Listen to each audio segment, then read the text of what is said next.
नमस्कार मंडळी, आज आपण बघणार खमंग खुसखुशीत अशी थालीपीठ भाजणीची रेसिपी.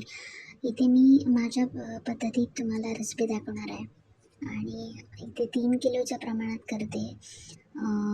तुम्हाला प्रमाण कमी जास्त करायचं असेल तर तुमच्या आवडीनुसार तुम्ही करू शकता. इथे साहित्य बघूया आपण. इथे मी घेतले अर्धा किलो तांदूळ, अर्धा किलो ज्वारी, अर्धा किलो गहू, अर्धा किलो चणा डाळ 200 ग्राम, मूग डाळ 200 ग्राम, उडीद डाळ 50 ग्राम, धणे 2 चमचे, मेथी दाणे 2 चमचे, काली मिरी 30 ते 50 ग्राम, जिरं आणि बाजरीसुद्धा घेतली अर्धा किलो. तुम्हाला यातलं कोणतंही धान्य आवडत नसेल तर त्याचं प्रमाण तुम्ही कमी जास्त करू शकता तुमच्या आवडीनुसार.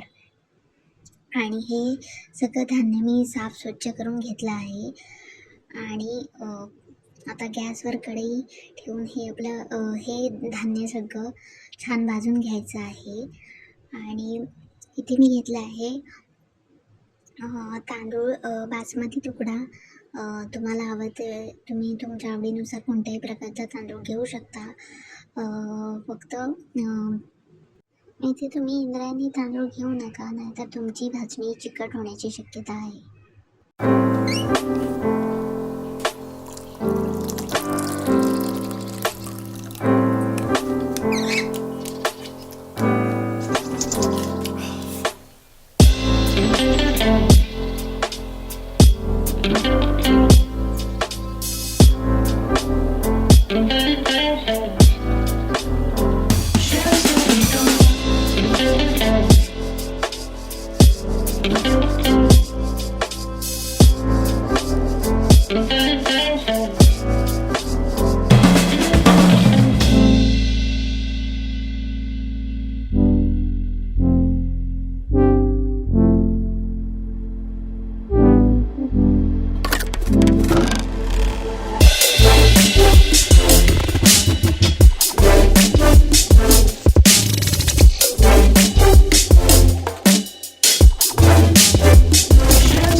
अशा पद्धतीने आपले सगळे धान्य भाजून झालेले आहेत आणि हे थंडगार झाले की यांना गिरणीत दळून आणायचं आहे. आणि इथे मी दळूनसुद्धा आणलं आहे. आणि तुम्हाला ही रेसिपी कशी वाटली ते नक्की कमेंट सेक्शनमध्ये सांगा. आणि तुम्हाला ही थालीपीठ भाजणी ऑर्डरसुद्धा करायची असेल तर तुम्ही ऑर्डरसुद्धा करू शकता. बाय.